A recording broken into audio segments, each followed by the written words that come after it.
السلام علیکم۔ وعلیکم السلام ورحمۃ اللہ وبرکاتہ۔ ہم نے اپنے گزشتہ کل کے سیشن میں یہ گفتگو کری تھی کہ کس طرح آدم سے ایک غلطی ہوئی، ایک ظلم ہوا، اور پھر انہوں نے اللہ سے توبہ کری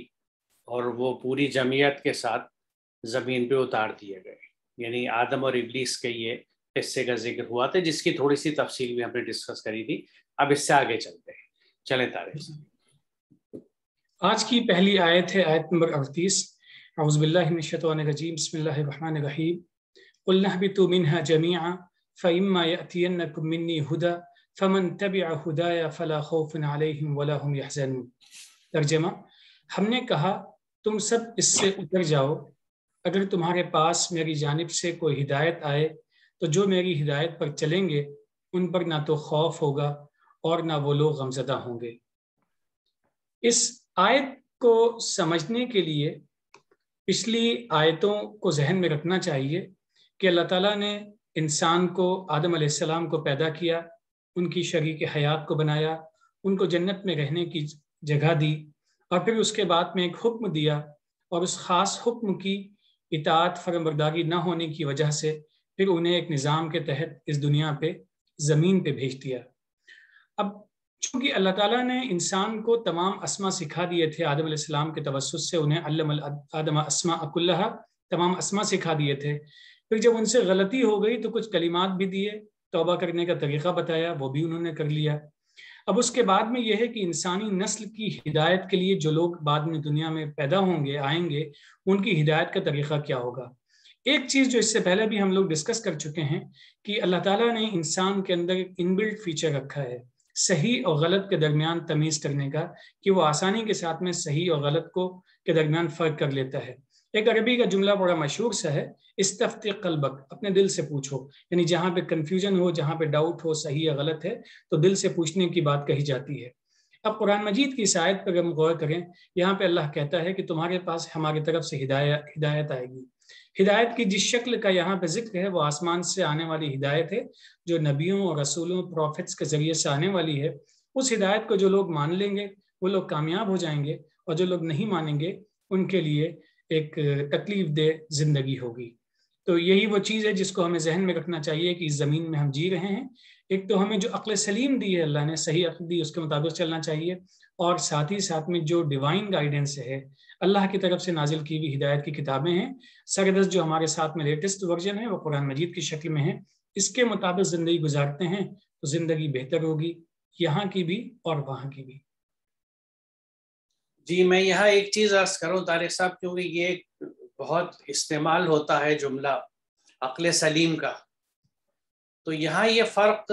بلکہ میں آپ سے بھی رائے مانگوں گا اس پہ، کہ یہاں ہمیں یہ فرق سمجھنا چاہیے کہ اللہ تعالیٰ نے عقل ہر ایک کو دی ہے، انسان کی پہچان ہے جو اس کو ڈسٹنکٹ بناتی ہے، کہ اس لیے کہتے ہیں کہ انسان جو ہے وہ ایک انٹیلیجنٹ اینیمل ہے۔ لیکن یہ عقل جب وحی کی روشنی میں اور وحی کی ہدایت میں چلتی ہے تو یہ عقل سلیم بنتی ہے۔ تو گویا عقل سلیم دی نہیں ہے، ہمیں عقل دی ہے، اس کو سلیم ہمیں بنانا ہے، اس کو اللہ کا مسلم بن کے اللہ کی اطاعت میں جا کے وہ عقل، ورنہ عقل جو ہے وہ دھوکے بھی بہت دیتی ہے، بھٹکاوی بھی بہت دیتی ہے۔ تو عقل سلیم جو ہے وہ اللہ کی ہدایت کی روشنی میں آنے کے بعد، اور جیسا یہاں پہ ذکر ہے، یہاں بلکہ دیکھیے یہ موقع ہے کہ جہاں پہلا اشارہ قرآن کریم میں ملتا ہے کہ ہدایت اللہ بھیجے گا، اور اس ہدایت کے تعلق سے یہ بات بڑی واضح ہے یہاں پر کہ جو اس ہدایت پر چلیں گے ان کے لیے قرآن یہ کہتا ہے کہ نہ تو ان کو خوف ہوگا نہ وہ غمزدہ ہوں گے۔ اب یہاں یہ نقطہ نوٹ کرنے کا ہے کہ ہدایت پہ چلنے کا کیا مطلب ہے، کہ ہدایت کی اتباع کرنا، اور یہاں مکمل ہدایت کی بات ہے قرآن میں، یعنی یہ یہاں پہ بھی آگے بھی کہیں یہ نہیں کہا گیا کہ جو ہدایت آئے اس کے کچھ حصوں پہ تم عمل کر لینا، یا اس میں سے کچھ ارکان کو اپنا کے ایک نظام کو مکمل سمجھ لینا۔ مکمل ہدایت ہے اور مکمل اس پہ اتباع۔ یہ نقطہ اس لیے ضروری ہے کہ دیکھیں ہم اپنے اگر یعنی بات کریں تو قرآن ہم پہ کتاب ہدایت کے طور پہ اتری ہے، اور اس پہ عمل کر کے ہمیں مسلمان ہونا ہے، ہمیں اس میں حکم ہے کہ تم پورے کے پورے اسلام میں آ جاؤ۔ لیکن ہماری اکثریت کی کیفیت یہ ہے کہ ہم قرآن کے کچھ احکامات پہ عمل کر کے سمجھتے ہیں کہ ہمارا دین مکمل ہو گیا، انہی کو دین کی اساس کل اور بنیاد سمجھتے ہیں اور اس پہ مطمئن بیٹھے ہیں۔ اس پر سب سے بڑا چیلنج ہمارے سامنے یہی ہے کہ اللہ نے جس ہدایت کو ہمیں بھیجا ہے اس ہدایت کی اہمیت کو سمجھیں اور اس پہلے ہی اشارے اور حکم کو دیکھیں کہ اللہ تعالیٰ نے ہدایت پہ مکمل حکم کا، یعنی مکمل ہدایت ہے اور اس ہدایت پہ عمل کرنا ہے۔ اب اس ہدایت پہ جب آپ عمل کریں گے تو اس سے اگلا جملہ جو دی گیا یہ قرآن میں کئی جگہ آتا ہے کہ جو لوگ مسلم ہوں گے ان کو نہ خوف ہوگا اور نہ وہ غمزدہ۔ یہ تو جو کیفیتیں ہیں ان کو سمجھنے سے پہلے ہمیں یہ سمجھنا چاہیے کہ جب اللہ کی ہدایت پہ ہم مکمل عمل کرتے ہیں تو اس کا کیا نتیجہ ہوتا ہے۔ اس کا نتیجہ یہ ہوتا ہے کہ ہم، یعنی جو بھی مکمل ہدایت پہ عمل کرتا ہے اس کی ایک ایسی شخصیت وجود میں آتی ہے، ایک ایسا نفس وجود میں آتا ہے جو بہت سے اہم نقطوں کو سمجھتا ہے۔ مثال کے طور پہ اگر ہم خوف کو لیں تو خوف ایک اپریہنشن ہوتا ہے، ایک اندیشہ ہے، اور یہ مستقبل کے لیے ہوتا ہے کہ کل پتہ نہیں مجھے رزق ملے گا نہیں ملے گا، کیسا ملے گا، میرا کل کیا ہوگا، یعنی 1000 اندیشے ہوتے ہیں جو انسان سے وابستہ ہوتے ہیں۔ لیکن ایک دفعہ جو اللہ تعالیٰ کے احکامات سے جڑ جاتا ہے اس کو اس بات کا بخوبی اندازہ ہوتا ہے کہ میں اللہ کے احکامات پہ چل رہا ہوں، اسے مکافات عمل یعنی کرما کا اندازہ ہوتا ہے اور وہ ٹرینڈ ہوتا ہے کہ میں اللہ کے احکامات کے حساب سے چل رہا ہوں تو میرے لیے نتائج اچھے ہی آئیں گے۔ میں اپنی پوری سنسیریٹی سے، اپنی پوری قوتوں اور صلاحیتوں کے ساتھ اگر اللہ کے احکامات کے مطابق اپنی زندگی گزار رہا ہوں، صبح و شام میری اسی انداز سے ہے، میری زندگی کا ہر شعبہ اسی انداز سے چلتا ہے جس طرح سے اللہ کی ہدایت ہے، تو مجھے بہت زیادہ اندیشوں میں مبتلا ہونے کی ضرورت نہیں ہوگی۔ یہ جو قلب کی کیفیت ہے نا، کیونکہ دیکھیے ان چیزوں کا تعلق قلب سے ہے، یہ فیلنگز ہیں، احساسات ہیں۔ کل کے لیے اندیشہ جو ہے وہ خوف لے کے آتا ہے، اور جو چیز ہم سے کبھی کھو جاتی ہے، چھن جاتی ہے یا نقصان ہو جاتا ہے تو اس کے نتیجے میں غم ہوتا ہے جو گزری ہوئی کل کا ہوتا ہے۔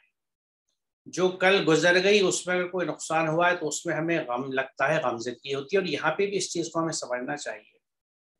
کہ جو کچھ اللہ تعالیٰ نے ہمیں عطا کیا ہے، دیا ہے، جس کا شروع کی آیت میں ذکر تھا کہ جو متاع ہمیں ملے گی دنیا میں گزارے کے لیے، جو سامان ملے گا، جو چیزیں ملیں گی، یہ ہمیں سمجھنا چاہیے کہ یہ اللہ کی طرف سے آتا ہے اور ہر چیز کا اصل مالک اللہ ہے۔ ہمیں وہ استعمال کے لیے دی گئی ہے، تھوڑی مدت کے لیے دی گئی ہے، ہم اس کے مالک نہیں ہیں۔ ہوتا کیا ہے کہ جب ہم سینس آف اونرشپ ڈیولپ کر لیتے ہیں کسی چیز کے بارے میں، اس کو اپنی ملکیت سمجھنے لگتے ہیں، تو پھر اس کے کم ہونے سے یا اس کے کھونے سے ہمیں غم لگتا ہے۔ اور اگر ہمیں یہ احساس ہوگا کہ اصل مالک اللہ ہے اور اگر اس نے یہ چیز مجھ سے آج لی ہے تو یقیناً کل اس سے بہتر کوئی چیز وہ مجھے دے گا، یا اس کو لینے میں میری کوئی بہتری ہوگی، یہ میرے لیے کوئی آزمائش ہوگی جو میرے اندر چھپے ہوئے جوہروں کو مزید نکالے گی۔ کیونکہ جب آدمی ہارڈ شپ میں پڑتا ہے، اس پہ مشکلیں اور سختیاں آتی ہیں تو اس کے اندر سے نئے نئے جوہر نکلتے ہیں، اس کی اور صلاحیتیں ابھرتی ہیں، وہ اپنے آپ کو ایک طرح سے ری ڈیفائن کرتا ہے، اپنے پوٹینشیلز کو ڈیفائن کرتا ہے۔ تو اس لیے ان سختیوں کا، ان پریشانوں کا آنا بھی، لیکن شرط یہی ہے کہ اس چیز کو اس رخ سے ہم سمجھیں۔ تو جو لوگ اللہ کی ہدایت کے تحت آ جاتے ہیں اور اس کے مسلم بن جاتے ہیں، ان کو خوف اور غم سے نجات مل جاتی ہے بنیادی طور سے ان وجوہات پہ۔ اس پہ آگے دیکھیے، اس میں ایک اہم بات یہ بھی ہے کہ یہ دونوں صورتیں یا کیفیتیں جو ہیں، چاہے وہ غمزدگی کی ہو یا خوف کی ہو، یہ انسان کی ایفیشنسی کو کم کر دیتے ہیں، اس کی صلاحیتیں کم ہو جاتی ہیں کام کرنے کی۔ آپ ایفیشینٹلی کام نہیں کر سکتے اگر آپ کو کوئی خوف ہے یا آپ کسی غم میں مبتلا ہیں، وہ ایک ڈپریشن کی سچویشن ہوتی ہے، اس میں فرسٹریشنز آتے ہیں، تو ایک یاسیت کی کیفیت ہوتی ہے، افسردگی، اور اس میں آپ آس پاس کے لوگوں کو بھی افسردگی پھیلاتے ہیں اور خود آپ کی ایفیشنسی کم ہو جاتی ہے۔ جبکہ کائنات میں جیسا ہم نے پیچھے سبحن کے تعلق سے دیکھا تھا کہ کلن فی فلک یسبحون، جو آیت ہے کہ ہر چیز کام میں لگی ہوئی اپنی پوری صلاحیتوں کے ساتھ، تو جہاں صلاحیتیں تھکنے لگتی ہیں ان وجوہات کی وجہ سے، وہ چیز مطلوبہ نہیں ہے، اللہ کو پسند نہیں ہے۔ تو جو لوگ اللہ کی ہدایت کو پورا سمجھ کے اس پہ عمل کرنے لگتے ہیں، ان کے قلب بھی باوجود اس کے وہ نفس رکھتے ہیں، وہ خواہشات رکھتے ہیں، وہ جذبات رکھتے ہیں، لیکن وہ ان پہ کنٹرول سیکھ جاتے ہیں، اور کسی خوف یا غم کی وجہ سے وہ اپنی صلاحیتوں کو مزبہل یا ویک نہیں ہونے دیتے، وہ الرٹ رہتے ہیں، ایکٹیو رہتے ہیں، اور اپنی ذمہ داریوں کو اسی محنت سے اور تنبیہی سے، بھلے دیکھیے انسان ہے، اس کو فکر بھی ہوگی، اس کو غم بھی ہوگا، لیکن وہ ان کی کارکردگی کو متاثر نہیں کرتا. جیسے ہم یہ کہہ سکتے ہیں کہ دے ڈونٹ ویئر دیئر سورو، وہ غم اپنے اوپر تھوپے نہیں رہتے، اننیسیسری ڈپریشن میں نہیں جاتے اور لوگوں کو بھی ڈپریشن میں نہیں ڈالتے، وہ پازیٹیولی، جس کو ہم اسپورٹنگلی کہتے ہیں، ایکسیپٹ کرتے ہیں اس لاس کو بھی جو ان کو ہوا ہے کسی بھی وجہ سے، اور ایک اسی اسپرٹ کے ساتھ اپنے کام میں کمی نہیں آنے دیتے، اپنی کارکردگی کم نہیں ہونے دیتے. یہ نشانی ہوتی ہے ان لوگوں کی جو اللہ کی ہدایت پہ ہوتے ہیں. اور اسی لیے اس طبقے کو یہ کہا گیا ہے، کیونکہ اس آیت کا اس کا یہ مطلب نہیں ہے کہ صاحب ان کو احساس ہی نہیں رہتا کسی خوف کا یا غم کا، وہ ڈیڈ ووڈ ہو جاتے ہیں، بے حس ہو جاتے ہیں. نہیں، پوری حیثیت ہوتی ہے ان کے اندر. They are most sensitive people, کیونکہ ان کے دل نرم ہوتے ہیں، لیکن وہ ان چیزوں کو اپنی کارکردگی کے راستے میں رکاوٹ نہیں بناتے، وہ مانے نہیں ہوتی، وہ ڈیٹرنٹ نہیں ہوتی ان کی نارمل فنکشننگ کے لیے، جس میں وہ اپنی ڈیوٹیز کو، ریسپانسبلٹیز کو ڈسچارج کرتے رہیں ہر طرح کی. تو یہ یہاں پہ اہم بات ہے کہ اللہ تعالیٰ نے یہ کہا ہے کہ جو بھی ہدایت آئے گی، اور مختلف دور میں ہدایتیں آئی ہیں، وہ تبدیل ہوئیں کیونکہ ویسٹڈ انٹرسٹ نہیں. کیونکہ دیکھیے جب بھی اللہ کی طرف سے ہدایت آتی ہے، وہ انسان کو ایک اچھا انسان بنانے کی کوشش کرتی ہے، ایک ایسے سماج کو بنانے کی کوشش کرتی ہے جس میں سب کے لیے وسائل اویلیبل ہوں، آپسی رشتے ہوں، اور رشتوں کی اہمیت پہ بہت ایمفیسس دی جاتی ہے. تو ایسے میں بہت سے جو ویسٹڈ انٹرسٹ جو ہر دور میں ہوتے ہیں، ان کو یہ چیزیں پسند نہیں آتی، کیونکہ ان کے مینلی بزنس انٹرسٹ کلیش کرتے ہیں ان کنسیپٹ سے. تو ان کنسیپٹس کو ڈیمولش کرنے کے لیے نئے نئے طریقے نکالتے ہیں. اس کے لیے ان کے لیے پہلی چیز ضرورت یہ ہوتی ہے کہ بھئی یہ جو گائیڈنس کی کتاب ہے، یہ جو مینول ہے، اس کو ہٹاؤ یا کرپٹ کرو، اس کو چینج کرو. یہ سلسلے ہمیشہ چلے ہیں، اور قرآن میں آ کے اس چیز کی حفاظت کا ذمہ اللہ تعالیٰ نے لیا کہ اس کا ہمارے پاس حفاظت اس کے ذمہ ہے اور ہم اسے کریں گے. تو جب سے یہ چیز محفوظ رہی ہے، لیکن یہ اگرچہ محفوظ ہے، لیکن دوسرا اس کے ساتھ حادثہ ہو گیا جو ایک طرح سے الٹیمیٹلی اسی نتیجے پہ لے آیا کہ اس کتاب کو بند کر کے رکھ دیا گیا، بجائے اس کے کہ اس کو سمجھ کے عمل کیا جاتا. ہم لوگوں نے نسل در نسل جو ایک محدود اسلام کی شکل چلی آ رہی ہے، جو کچھ ارکان پہ مشتمل ہے، اسی پہ اسلام جو ہے اس وقت چل رہا ہے. تو چلیے اب آگے چلتے ہیں. طارق صاحب شکریہ. شکریہ ڈاکٹر صاحب وضاحت کے لیے. آیت ہے 39، والذین کفروا وکذبوا بآیاتنا اولئک اصحاب النار هم فیہا خالدون. اور جن لوگوں نے کفر کیا اور ہماری آیات کو جھٹلایا، وہ لوگ جہنم میں جائیں گے، وہ اس میں ہمیشہ رہیں گے.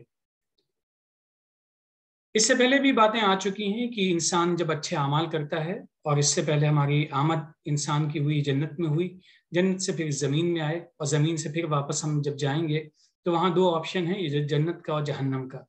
جنت کی جو تعریف بیان کی گئی تھی، جو ڈسکرپشن اس کا تھا، اس میں بہت ہی ایک آخری اور اہم پوائنٹ یہ تھا کہ وہ ہمیشہ ہمیشہ کی وہاں چیزیں ہوں گی، غذا بھی ہمیشہ کی، ساتھ بھی ہمیشہ کا، رہنا بھی ہمیشہ کا. لیکن اس کے بالمقابل جو چیز کے اپوزٹ میں جو چیز ہمیں ملنے والی ہے، اگر ہم صحیح اعمال نہیں کرتے ہیں، وہ اس کو کہا جاتا ہے جہنم.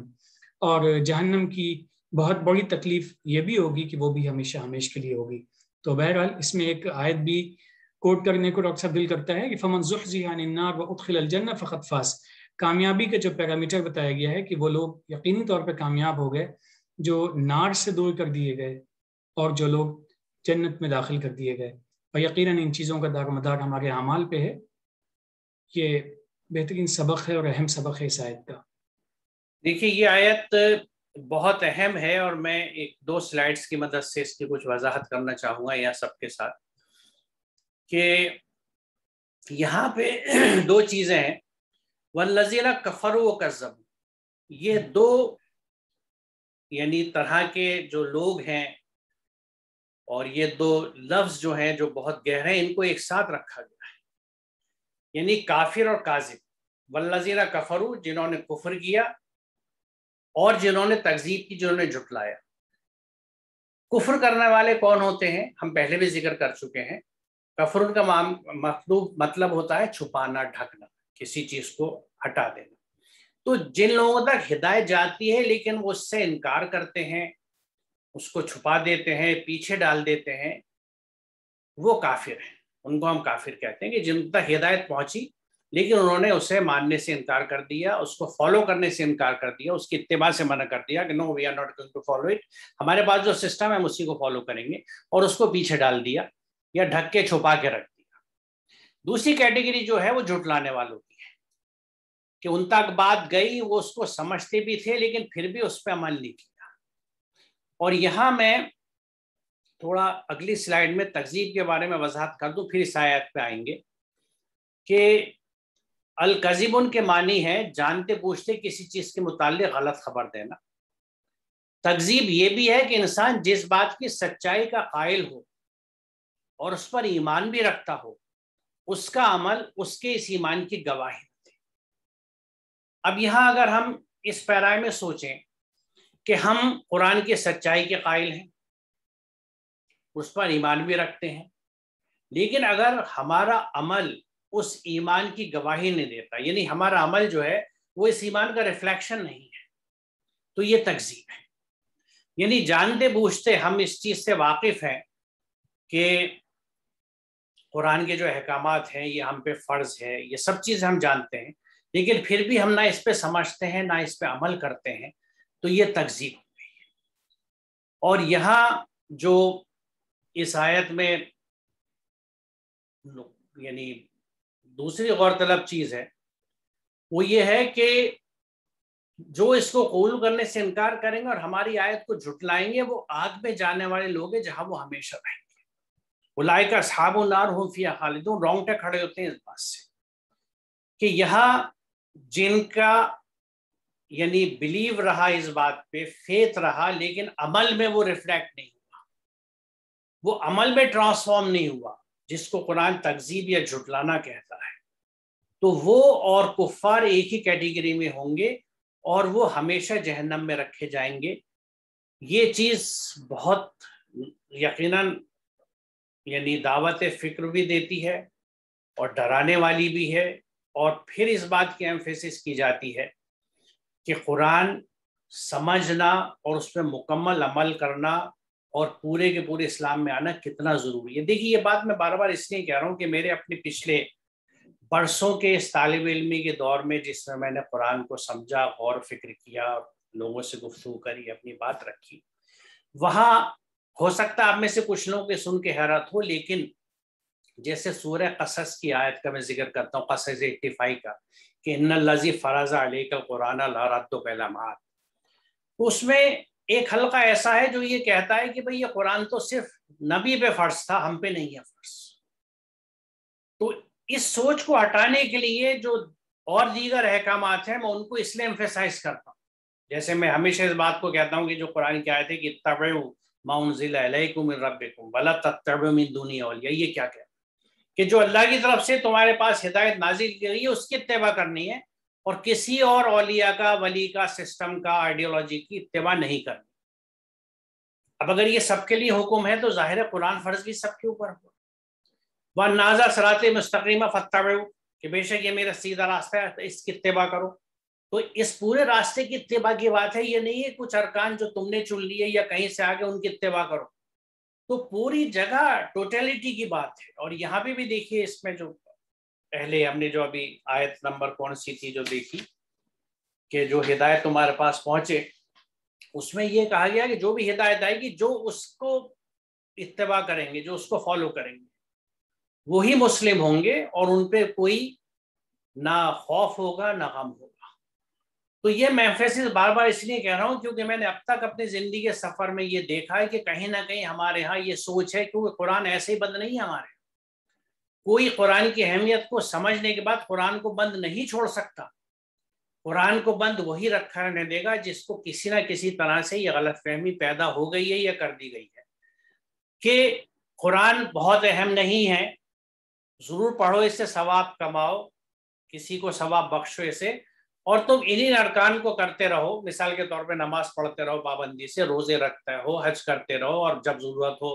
آپ کے حالات ہو تو عمرہ کر لیجئے، زکوٰۃ دیتے رہیے. تو یہ مکمل دین ہے. یہ بات کہیں سے قرآن سے ثابت نہیں ہے کہ یہ دین مکمل ہے. دین مکمل اس دن کیا گیا جس دن قرآن مکمل ہوا. قرآن اس بات کو ایمفیسائز کرتا ہے. تو پورا قرآن ہم پہ فرض ہے، قرآن کی اتباع فرض ہے، اور اس کو ذہن میں رکھتے ہوئے ہمیں قرآن کو سمجھ کے پڑھنا ہے اور اس پہ عمل کرنا ہے. کیونکہ جیسے میں شروع میں عرض کر چکا ہوں کہ ہمارے اس ڈسکورس کا مطلب یہ ہے کہ ہم قرآن کو سمجھیں اور آج کی اپنی زندگی سے کوریلیٹ کریں کہ ہم اس میں سے کیا ہدایت پا کے آج کس طرح اس پہ عمل کر سکتے ہیں، اور ہمارے مسائل کا حل، آج کے مسائل کا حل قرآن کس طرح دیتا ہے. تو یہی فوکل پوائنٹ رہے گا ہمارا، اور اسی پہ ہم ڈسکس کرتے چلیں گے. چلیے طارق صاحب آگے چلتے ہیں. آیت نمبر 40 ہے، یا بنی اسرائیل اذکروا نعمتی التی انعمت علیکم واوفوا بعہدی اوفی بعہدکم وایای فارہبون. اے اسرائیل کی اولاد، تم لوگ میری نعمت یاد کرو جو میں نے تم سب پر اتاری، اور تم لوگ میرے وعدے کو پورا کرو تو میں تمہارے وعدے کو پورا کروں گا، اور تم لوگ مجھی سے ڈرو. اس آیت میں بنیادی طور پر جس چیز کی طرف اشارہ کیا گیا ہے، ایک ترتیب بھی اگر ہم لوگ سمجھ لیں کہ آدم علیہ السلام آئے، پھر اس کے بعد میں نوح علیہ السلام کا سلسلہ شروع ہوتا ہے، پھر ایک بہت ہی بابرکت خاندان ہوا ابراہیم علیہ السلام کا، جس سے مختلف نبیوں کا سلسلہ شروع ہوا، اور ایک لمبی فہرست ہے. پھر بیچ میں ایک حضرت یعقوب اور یوسف کا بھی ذکر بڑی تفصیل سے قرآن مجید میں آتا ہے، اور جن حوالوں کی طرف ذکر کیا جاتا ہے انہی میں سے ایک نام اسرائیل کا بھی ہے. اور جس نام کی طرف اشارہ کیا جاتا ہے، چونکہ کچھ نام اس لیے بھی خاص طور پہ لیے جاتے ہیں کہ ان کی اہمیت کے پیش نظر کہ ان کو لوگ جانتے ہیں، سب لوگ سمجھتے ہیں. جیسے ابراہیم کے تعلق سے بار بار اشارہ کیا جاتا ہے کہ ابراہیم کے دین پہ آ جاؤ، کیونکہ ابراہیم کا دین پہلے سے واقف ہو. اب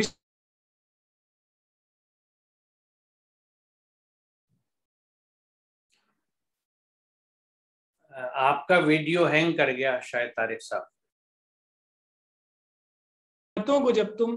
اپنے سامنے لے کر آؤ گے، سمجھنے کی کوشش کرو گے کس نے تم کو دیا ہے، تو اس کے بعد میں خود بخود چیزیں سامنے چلتی چلی آئیں گی. آپ تھوڑا سا پچھلے حصے کو دوہرا دیجئے، کیونکہ ویڈیو ہینگ ہو گیا تھا، آپ کی آواز رک گئی تھی، تو تھوڑا سا دوہرا دیجئے. جی، یہاں پہ اس طرف اشارہ کیا گیا ہے کہ حضرت یعقوب علیہ السلام کی اولاد کی طرف اشارہ کیا گیا ہے. ان سے کہا جا رہا ہے کہ اپنی جو اللہ نے نعمتیں تم پہ اتاری تھیں ان نعمتوں کو یاد کرو. کہیں کہیں چیزوں کو جنرلائز کیا جاتا ہے، کہیں کہیں بعض جگہوں پہ بعض ناموں کو لے لیا جاتا ہے، صرف اس لیے بطور اشارہ، ایک انڈیکیشن ہے. لیکن چونکہ قرآن تمام انسانوں کے لیے ہے اور ہم سب کے لیے ہے، قرآن کو ہم اس طرح پڑھتے ہیں کہ یہ میرے لیے ہے، تو گویا مجھے خود اپنے آپ سے پوچھنا چاہیے کہ جو اللہ نے نعمتیں دی ہیں اس کے بدلے میں ہم نے کیا کیا ہے، اور اگر اس کے بدلے میں وہ نہیں کیا جو کرنا چاہیے تو کیا ہوگا. ایک آخری مختصر سے اشارہ اس آیت میں اور بھی ہے کہ اللہ نے ہم تمام لوگوں سے وعدہ لیا ہے،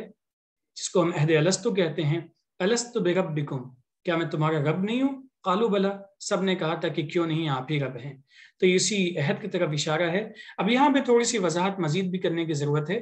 کہ جب اس عہد کو جو اللہ نے ہم سے لیا تھا اس کو ہم پورا نہیں کریں گے تو نتیجہ کیا ہوگا. ایک طرف آخرت ہے اور ایک طرف دنیا ہے. آخرت میں پہنچتے ہیں تو ایک طرف جنت ہے، دوسری طرف جہنم ہے. تو یہ اب اللہ نے ہم کو اختیار دیا ہے کہ جدھر ہم چاہیں جائیں، لیکن ساتھ ہی ساتھ وارننگ بھی ہے، وَإِيَّايَ فَارْهَبُونَ، اور مجھی سے تم ڈرو اور میرے علاوہ کسی سے ڈرنے کی ضرورت نہیں ہے. دیکھیے، اس پہلے عہد کا اور دوسرے کا رشتہ بڑا دلچسپ ہے، کیونکہ اگر ہم اس عہد پہ قائم رہتے ہیں کہ یعنی اللہ کو اپنا رب مانتے ہیں، تو اس کا وعدہ یہ ہے کہ وہ اپنی نعمتوں سے نوازے گا اور ہمیں جنتوں میں داخل کرے گا. لیکن چونکہ اس کے لیے اس کے قوانین ہیں، جس میں بنیادی چیز کرما یعنی مکافات عمل ہے، تو بات یہیں سے شروع ہوتی ہے کہ اگر ہم اس کو اپنا رب مانتے ہیں اور اس کی بندگی میں آ جاتے ہیں، مکمل بندگی میں آ جاتے ہیں اور اس کیفیت میں ہوتے ہیں جس طرح کی حضرت یعقوب علیہ السلام کے بیٹوں نے کہا تھا کہ وَنَحْنُ لَهُ مُسْلِمٌ، کہ ہم اس کے مسلم ہیں، یعنی ہم اپنے عمل سے اس درجے کو پہنچ جائیں کہ ہم یہ بات پورے وثوق کے ساتھ، ایمانداری کے ساتھ اور انصاف کے ساتھ کہہ سکے کہ میں اللہ کا مسلم ہوں. اگر کوئی شخص یہ کہتا ہے کہ میں اللہ کا مسلم ہوں، تو اس کا مطلب یہ ہے کہ اس کی زندگی کا کوئی حصہ، کوئی بات، کوئی کام اللہ کے احکامات سے ہٹ کے نہیں، کیونکہ اللہ کا مسلم وہی ہے جس کی زندگی کا ہر شعبہ the entire sphere of his life, جو اس کی ایکٹیویٹیز ہیں، چاہے کام کی ہوں، چاہے بولنے کی ہوں، ہر چیز کی، وہ سب اللہ کے احکامات کے حساب سے ہوتی ہے۔ اب اس میں ایک دم جو کچھ نئے اگر ساتھی ہم سے جڑے ہیں یا کوئی اس کو پہلی دفعہ سنے تو سمجھے گا کہ اوہو، کیا مجھے ایک ایک چیز کے لیے اللہ کے حکم کو دیکھنا پڑے گا؟ تو اس کے لیے کچھ جنرلائزیشن ہے قرآن کے اندر، جس میں بڑا اہم جنرلائزیشن جو ہے، جس کا ذکر پچھلے سیشن میں بھی ہوا تھا، وہ انصاف کا ہے کہ ڈو جسٹس۔ ہم اگر ہر اپنی ذمہ داری اور ہر چیز کے ساتھ انصاف کرتے ہیں، جھوٹ سے بچتے ہیں، بدگمانیوں سے بچتے ہیں، ریاکاری سے بچتے ہیں، غیبت نہیں کرتے، ایک جنرل پرنسپلس ہیں جو ایک اچھے انسان کو، یعنی ایک انسان کو اچھا انسان بناتے ہیں۔ تو اگر ان پہ ہم عمل کرتے ہیں تو ہم اپنے کردار میں اور اپنی روزمرہ کی زندگی میں پوری طرح سے اللہ کے احکامات میں ہیں، یعنی اپنی نیگیٹیوٹی کو ختم کر دیں۔ ہم یہ کہہ سکتے ہیں کہ جو شخص پازیٹیو ہے، مثبت ہے اپنے بیہیویئر میں، وہ اللہ کے احکامات میں چل رہا ہے۔ تو یہ وہ کیفیت ہے کہ جس میں ہم یہ کہہ سکتے ہیں ہم اللہ کے مسلم ہیں۔ چلے آگے۔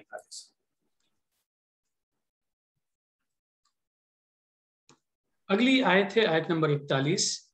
وَآمِنُوا بِمَا أَنزَلْتُ مُصَدِّقًا لِمَا مَعَكُمْ وَلَا تَكُونُوا أَوَّلَ كَافِرٍ بِهِ وَلَا تَشْتَرُوا بِآيَاتِي ثَمَنًا قَلِيلًا وَإِيَّايَ فَاتَّقُونِ۔ اور تم لوگ مان لو اسے جو میں نے نازل کیا، میری نازل کی ہوئی اس چیز کو مان لو جو تمہارے پاس موجود چیز کی تصدیق کرتی ہے، اور سب سے پہلے اس کا انکار کرنے والوں میں سے نہ بنو، اور میری آیات کو تھوڑی سی قیمت کے بدلے مت بیچو، اور میرے ہی متقی بن جاؤ۔ یہ تمام آیتیں ایک دوسرے سے جڑی ہوئی ہیں، ترتیب میں بھی اور مفہوم میں اور معنی کے اعتبار سے بھی۔ اب یہاں جس چیز کی طرف اشارہ کیا گیا ہے وہ یہ ہے کہ کتابیں، جب سے سب سے پہلی جو آیت آج کے ذکر کی گئی تھی کہ ہماری طرف سے ہدایت آئے گی تمہارے لیے اور اس ہدایت پہ چلنا ہے۔ اب اللہ تعالیٰ کہتا ہے کہ تمہارے سامنے ہدایت موجود ہے، کتاب موجود ہے تمہارے سامنے، اور اس کتاب کی خاص بات یہ بھی ہے جو اسٹینڈرڈ جو پرنسپلس ہیں وہ سب ایک ہیں۔ ایک اللہ کو ماننے کے تعلق سے جتنی باتیں ہیں وہ پہلی کتابوں میں موجود ہیں، اور وہ بات اس میں بھی کہی گئی ہے۔ اگر تم کراس چیک کرنا چاہو تو وہ بھی کر سکتے ہو، اور یہ تصدیق کرتی ہے انہی باتوں کی جو پہلے سے کہی گئی ہیں۔ بس یہ ہے کہ وہاں پہ جو چیزیں غلط ایڈ کر دی گئی تھیں یہ ان سے پاک ہے، اور جیسا بھی آپ نے اشارہ کیا کہ اس کی حفاظت کی ذمہ داری خود چونکہ اللہ نے لی ہے اس لیے محفوظ ہے۔ بس یہ الگ مسئلہ ہے کہ اس کو ہم نے خود سے اپنے ہاتھوں سے بند کر دیا ہے۔ تو یہاں بھی یہ بھی ہے کہ یہ کتاب نازل کی گئی ہے، اور جب تم پہلے سے کانسیپٹ کلیئر ہے، تم پہلے سے چیزوں کو جانتے ہو، تو اب اس کتاب کا انکار کیوں کرتے ہو؟ کم از کم تمہیں تو انکار نہیں کرنا چاہیے، کیونکہ تمہارے پاس پہلے سے ریفرنسز موجود ہیں اور اس کتاب کے تعلق سے معلومات موجود ہیں۔ ایک دوسرا پہلو یہ بھی ہے کہ انسان اپنے شارٹ ٹرم گین کے لیے، وقتی فائدے کے لیے بسا اوقات بہت ساری بڑی چیزوں کو پیچھے ڈال دیتا ہے۔ تو قرآن میں اس آیت میں یہ بھی حکم دیا گیا ہے کہ بڑے فائدے کو چھوڑ کر چھوٹے فائدے کے پیچھے مت بھاگو۔ ایسا نہ ہو کہ تم ان آیتوں کے بدلے میں بہت معمولی سا فائدہ حاصل کرنے کے لیے لگ جاؤ۔ وجہ کیا ہے؟ بلکہ تمہیں صرف ہمارا متقی بننا چاہیے، اور متقی کی وضاحت جیسے اس سے پہلے ہو چکی ہے، یعنی اللہ کے بتائے گئے احکامات کے مطابق جو اس کی گائیڈنس ہے اس کے مطابق ہمیں زندگی گزاریں گے، یہی متقی بننا ہے۔ دیکھیے اس میں بڑی غور طلب بات یہ ہے کہ جو یہ کہا گیا ہے کہ میری آیت کو تھوڑی سی قیمت کے بدلے مت بیچو، یہ جو ولا تشترو لفظ ہے یہ شرع سے بنا ہے، اور شرع کے معنی بیچنے اور خریدنے دونوں کے آتے ہیں۔ تو یہ سچویشن وہ ہے کہ پہلے جو ایک بارٹر سسٹم ہوا کرتا تھا نا، کہ چیز کے بدلے چیز لی جاتی تھی، کہ کسی کے پاس اگر تیل ہے تو وہ مارکیٹ میں گیا اور اس نے تیل دے کے گیہوں لے لیا، تو اس ایکسچینج میں دونوں افراد نے، دونوں پارٹیز میں چیز بیچی بھی اور خریدی بھی، یہ شرع ہے۔ تو یہاں پہ ایک تصور جو ایک دم آتا ہے کہ کیا آیتیں کہاں بکتی ہیں اور کون خریدا جاتا ہے، تو یہ مثال ہے۔ مقصد اس کا کیا ہے کہ کسی آیت کی صحیح قیمت اور صحیح قدر وہ ہے کہ اس پہ آپ عمل کریں۔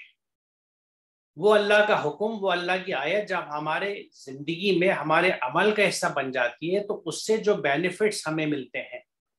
جو ہماری ذات میں ہمارے نفس کی بڑھوار ہوتی ہے، نشو و نما ہوتی ہے، گروتھ ہوتی ہے، اور اس کے جو اچھے نتائج ہمارے سامنے آتے ہیں، مکافات عمل کی وجہ سے، کرما کی وجہ سے، وہ کہیں بہتر اور بہت بڑے ہیں دوسرے سینیریو کے. اور وہ سینیریو کیا ہو سکتا ہے کہ ہمیں ان آیات پہ عمل کرنے کے بجائے دوسرے سسٹمز کو فالو کرنے لگے. مثال کے طور پہ کہ اللہ کی آیت کسی ایک مقام پر ایک چیز کو ایک طرح سے کرنے کے لیے کہتی ہے، لیکن میرے خاندان میں، میرے سماج میں وہ اس طرح چیز نہیں ہوتی، دوسرے انداز سے ہوتی ہے. تو میں اس وقت اس آیت کو پیچھے کر کے اپنے اس سماج کے یا اپنے خاندان کے اس رسم و رواج کے حساب سے اس چیز کو جب کرتا ہوں تو یہاں میں نے ایک طرح سے اللہ کی آیات کا بارٹر کر لیا، عدل بدل کر لی، کہ اس آیت کو دے دیا، چھوڑ دیا، اور اس کی جگہ میں نے کیا چیز لے لی کہ وہ رسم و رواج لے لیے، وہ کسٹمز لے لیے جو میرے چلن میں تھے، میرے خاندان کے چلن میں تھے. تو یہ بہت ہی سستی قیمت لے لی میں نے، ایک بہت بڑی چیز کی. اس رخ سے اس کو سوچے، کیونکہ اکثر کچھ لوگ اسے اس طرح بھی سوچتے ہیں کہ بھئی جو لوگ ہوتے ہیں، کچھ لوگ ایسے آپ سبھی واقف ہوں گے کہ وہ کچھ اس طرح کا کاروبار کرتے ہیں جس میں وہ کچھ تعویذ لکھ دیں یا کچھ، اور اس کا کچھ وہ معاوضہ لے لیتے ہیں. تو ایک دم لوگوں کا رجحان اس طرف جاتا ہے کہ یہاں آیت بیچنے کا مقصد ہے. تو یہاں بات صرف وہیں تک نہیں ہے، وہ بھی ایک طرح سے اس دائرے میں آتا ہے، لیکن اس میں بہت تھوڑا سا طبقہ ہے. یہ ہم سب پہ 100% ایپلیکیبل ہے. ہمیں اس کو اس رخ سے سوچنا چاہیے کہ how it is applicable to us. ہم پہ اس طرح ایپلیکیبل ہے کہ جب بھی ہم اللہ کے حکم اور آیات کو چھوڑ کے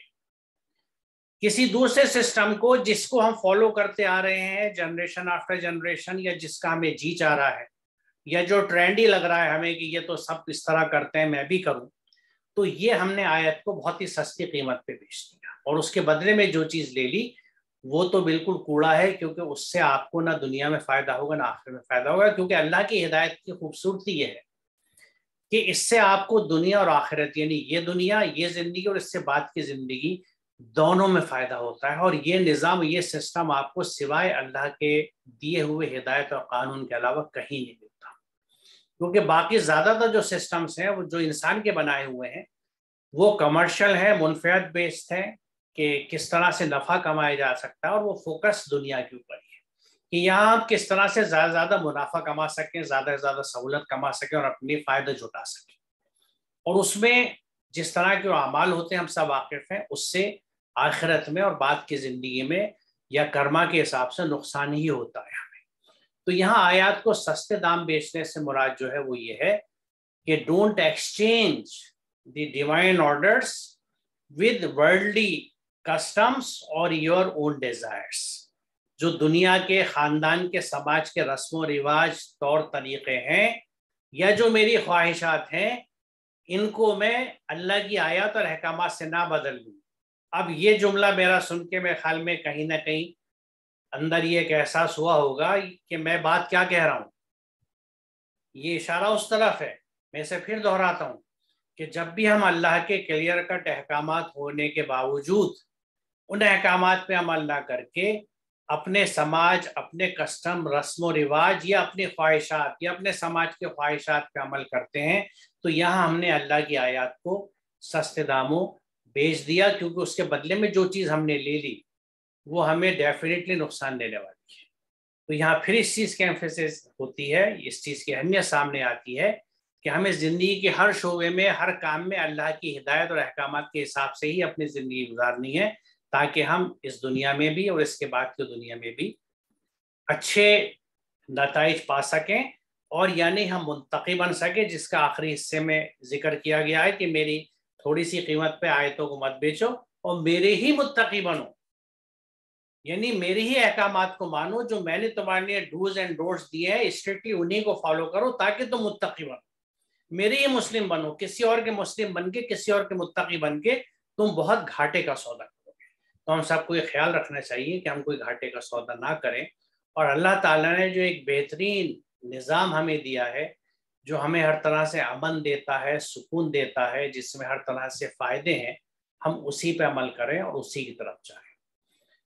میرے خیال سے طارق صاحب آج ہم اپنی گفتگو اس سیشن کی یہیں پہ روکتے ہیں، اور انشاءاللہ اس سے آگے ہم اگلے سیشن میں چلیں گے. وآخر دعوانا الحمدللہ رب العالمین. السلام علیکم.